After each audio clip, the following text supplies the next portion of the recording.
அனைத்து தமிழ் உறவுகளுக்கும் வணக்கம். நான் உங்கள் முனைவர் ரா முருகேஸ்வரி. நாம் இன்று காணப்போகும் பாடப்பகுதி புறப்பொருள். புறப்பொருள் என்றால் புறத்தே நிகழும் நிகழ்ச்சிகளை கூறுவது புறப்பொருள் ஆகும். அதாவது அறம், பொருள், இன்பம், வீடு முதலியவை பற்றியும் கல்வி, வீரம், கொடை ஆகிய ஒழுக்கத்தை பற்றியும் கூறுவதுதான் புறப்பொருள். தமிழில் புற இலக்கணம் பற்றி கூறும் ஒரே முழு நூல் புறப்பொருள் வெண்பாமாலையாகும்.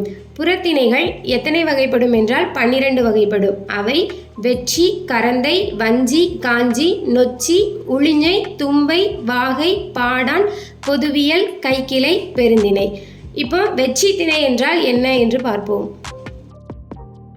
வெற்றி திணை பகை நாட்டின் மீது போர் செய்ய விரும்பும் அரசன் பகை நாட்டில் உள்ள பசு கூட்டங்களுக்கு துன்பம் ஏற்படக்கூடாது என்பதற்காக போர் செய்வதற்கு முன்னாடி தன் வீரர்களை அனுப்பி பசு கூட்டங்களை எல்லாத்தையும் கவர்ந்து வர செய்வான். அவ்வாறு பசுக்களை கவர்ந்து செல்லும் வீரர்கள் வெற்றி பூவை சூடி செல்வர். வெற்றி திணை 2 வகைப்படும். அவை மண்ணுறு தொழில், தன்னுறு தொழில். மண்ணுறு தொழில் என்றால் மன்னன் ஏவிய போது படை வீரர் ஆணிரைகளை கவரச் சென்றால் அது மண்ணுறு தொழில். மன்னன் ஏவாத போது வீரர்கள் தாமே ஆணிரைகளை கவரச் சென்றால் அது தன்னுறு தொழிலாகும். கரந்தை திணை வெற்றி வீரர்களால் கவர்ந்து சென்ற தம் நாட்டு பசுக்களை மீட்க செல்வது கரந்தை திணையாகும். அவ்வாறு பசுக்களை மீட்க செல்லும் வீரர்கள் கரந்தை பூவை சூடி செல்வர். வஞ்சி திணை ஒரு அரசன் பகையரசன் நாட்டை கைப்பற்ற கருதி போருக்கு செல்லுவது வஞ்சி திணையாகும்.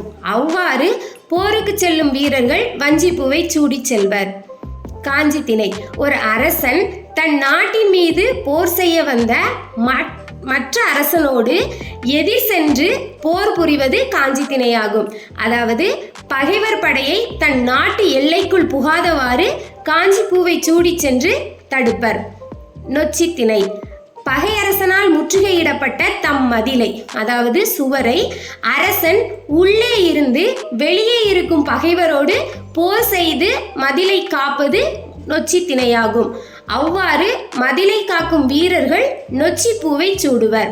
உளிஞை திணை மாற்றரசன் கோட்டையை 4 புறமும் சூழ்ந்து தன் வீரர்களுடன் கைப்பற்றுதல் உளிஞை திணையாகும்.